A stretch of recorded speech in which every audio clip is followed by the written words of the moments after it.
É só quando a gente reconhece a nossa fraqueza que a gente consegue ter humildade de pedir ajuda. O contexto desse salmo é alguma perseguição de Davi. Ele escreveu talvez na perseguição de seu filho Absalão ou em alguma outra perseguição, e ele faz alguns questionamentos para Deus. E ao mesmo tempo, ele já responde esses questionamentos inspirado pela confiança que ele tem em Deus. Entende? Ele, mesmo quando ele mesmo duvida, ele mesmo se alimenta, ele mesmo se reanima. Por quê? Porque ele já tem essa relação com Deus. Ele já viveu com Deus o suficiente para saber que Deus está sempre ali cuidando dele. Davi, nesse primeiro momento, ele estava angustiado e ele sabia que o povo também estava. Eu fico pensando que a fé de Davi era uma fé muito louca, né? Por quê? Por mais que ele seja rei, general de um grande exército, muito bem treinado, ele era um grande guerreiro. Eu acredito que em algum momento ele tinha medo. Aqui ele está falando que ele está angustiado. E se Davi tinha medo, que confiava tanto em Deus, imagina quem estava à volta dele. Imagina. Imagina você ser um dos homens lá de Davi, tá na frente de batalha com ele. E eles provavelmente enfrentaram exércitos que eles sabiam que não tinha muita chance. Gente, a história conta que tinha um dos valentes de Davi que valia por 300. Teve um que matou 600 numa batalha. Eu posso estar errando os números aí, mas é mais ou menos isso. Os caras eram sangue nos olhos. Entendeu? Os caras eram brutos mesmo, eles iam para cima. Só que eles eram humanos e eles deviam ter medo também. Provavelmente eles sofriam angústias e ficavam com medo de ir para as batalhas. Só que Davi, ele era o cara que inspirava o exército. Ele era o cara que levava o povo a confiar em Deus. Como que você faz isso? Como? No meio de uma batalha, como é que você inspira alguém? Com a sua postura. Davi, ele devia estar com medo também. Nessas situações, ele estava angustiado. Mas ele não tem vergonha de dizer que está com medo. Ele fala, ó, eu estou com medo. Só que eu confio em Deus. Porque Deus faz o que eu não posso. Deus sabe o que eu não sei. E eu sei que Ele tem poder para vencer isso aqui. Porque o mesmo Deus que abriu o Mar Vermelho, o mesmo Deus que cuidou do povo no deserto, é o Deus que está aqui na frente dessa batalha. É o Deus que entregou essa vitória pra gente. Então a gente vai e a gente vai ser vencedor. Davi, ele não olhava para o que perdia, mas ele olhava para o que ganhava. E as perdas dele eram sempre mínimas. Mínimas. E só perdia quem não era valente. Porque do exército de Davi, os linhas de frente ali, ó, era só os valentes. Sabe quem é valente? Não é quem não tem medo, é quem vai com medo mesmo. É quem enfrenta. Você fala assim, tô com medo, mas tô aqui. É assim, esses são os valentes de Davi. Então imagina como que esse homem precisava ter uma fé tão absurda para inspirar essas pessoas que não tinham essa fé que ele tinha. E aí a pergunta vem. Quem nos fará desfrutar o bem? Essa é uma pergunta que o rei mandou lá para o mestre de música e lá no momento eles leem. Aí você pensa, que rei é esse? Tá com medo? O rei tá com medo. Gente, se o rei tá com medo, o cara que é ali tete a tete com Deus tá com medo, imagina nós.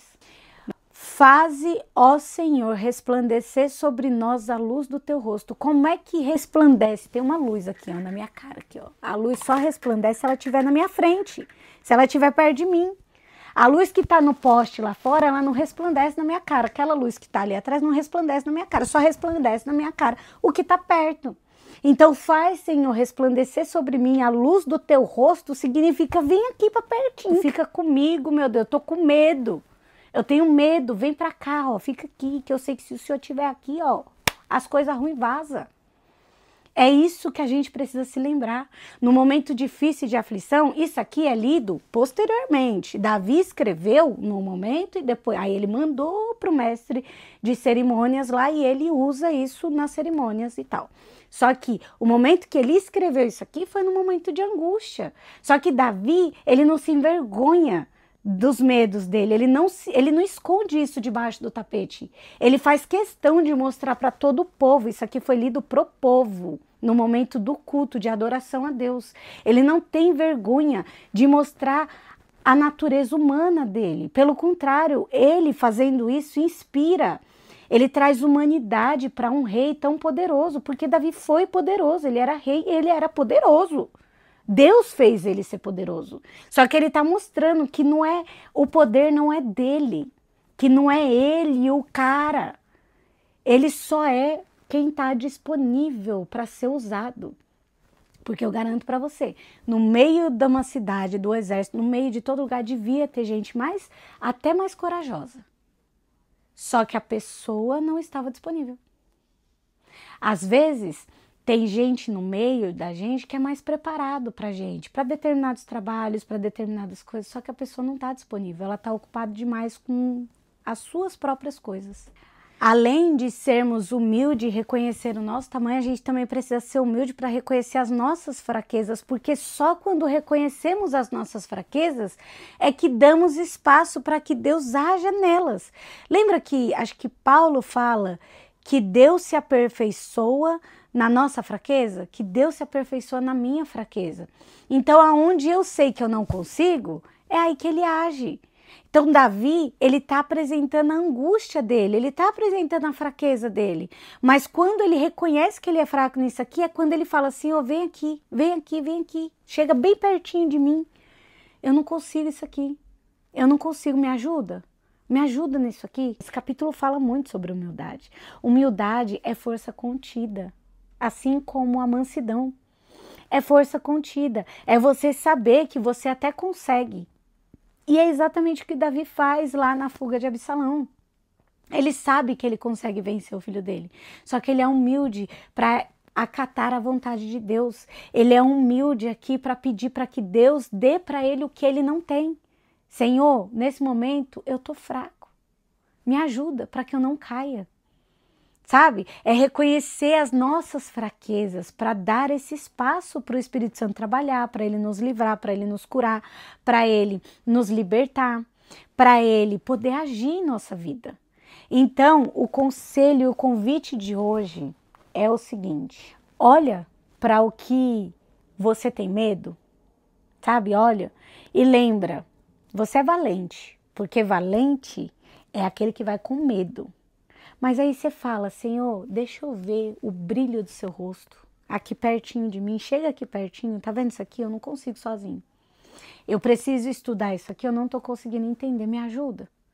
É pedir para Deus essa ajuda, falar, Senhor, eu reconheço que eu sou falho nisso aqui, eu não consigo lidar com esse vício, eu não consigo lidar com essa preocupação, com essa ansiedade, eu não tô conseguindo lidar, me ajuda. Eu sei que você já deve ter feito essa oração muitas vezes, mas realmente abra o seu coração para ouvir a resposta, porque muitas vezes a gente vem, aí você faz a sua oração, meu Deus, eu quero isso, muito obrigada, tchau. E você não dá tempo para ele falar. Você sai e você continua a sua vida. Eu vi uma pessoa falando hoje uma coisa linda,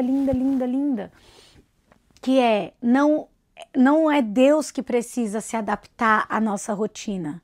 Sabe? A gente não tem que pegar Deus e encaixar ela como um compromisso só. A gente precisa viver essa verdade todos os dias e todos os momentos. Lembra lá do Salmo 1, a árvore plantada à beira de águas correntes? É isso. Você precisa estar recebendo esse renovo. Ah, significa que o tempo todo eu vou estar lendo a Bíblia? Não, mas o tempo todo você vai meditar na palavra. O dia inteiro. Você pega aqui, você lê um capítulo aqui hoje e aí durante o dia você vai lembrando disso e você vai usando essa lição que você aprendeu nesse capítulo e aplicando ela durante o seu dia. E assim você vai se renovando com a palavra. Agora, para finalizar, por último e não menos importante em paz eu me deito e logo adormeço. Pois só tu, Senhor, me fazes viver em segurança. A nossa segurança está em Deus. A alegria que Ele nos dá é muito melhor do que quem tem fartura de dinheiro, de comida, de tudo. É muito melhor ter a presença do Senhor no simples do que viver no muito sem a presença dEle. Entende? Aonde tem a presença de Deus, existe paz, existe alegria, existe prosperidade, porque prosperidade ele tem mania de associar isso aqui, ó, dinheiro. E não é não. Faz parte, mas não é. A prosperidade não é baseada só em bens. Prosperidade é você ter uma vida abundante no Senhor. Aí vamos lá para os princípios do primeiro capítulo. Escolhas, influências e vontade de Deus. Quando você tem noção de tudo isso, cantinho de vítima não te cabe mais, tá bom? Então é isso. Eu espero que tenha dado para você entender. Não tenha dúvida de quem nos fará desfrutar do bem, que é com certeza o Senhor, porque Ele nos dá alegria mesmo no meio de tribulações, Ele nos renova, Ele nos preenche, Ele nos reanima. E quando a gente tem esse alimento direto da fonte, ninguém entende. Os soldados provavelmente não entendiam de onde vinha, como que Davi tinha coragem de fazer isso no meio do povo, mas ele não escondia as suas falhas, os seus defeitos, ele não escondia as suas dores e fraquezas, pelo contrário, ele falava, aonde eu sou fraco, é Deus que me fortalece, então o meu poder que vocês acham que é meu, não é meu não, eu sou medroso igual vocês. Mas é Ele quem luta as batalhas, é Ele que nos dá a vitória. Eu só estou aqui disponível. Esteja disponível também. Curte, comenta, compartilha, faz tudo que precisa ser feito e até o próximo vídeo. Por favor, leia. Não venha aqui só me ouvir e falar blá, blá, blá, porque eu falo muito. Leia, tire as suas conclusões, tenha o seu momento com Deus, deixa Ele falar com você. E aí você volta aqui e me fala. Divide comigo, por favor.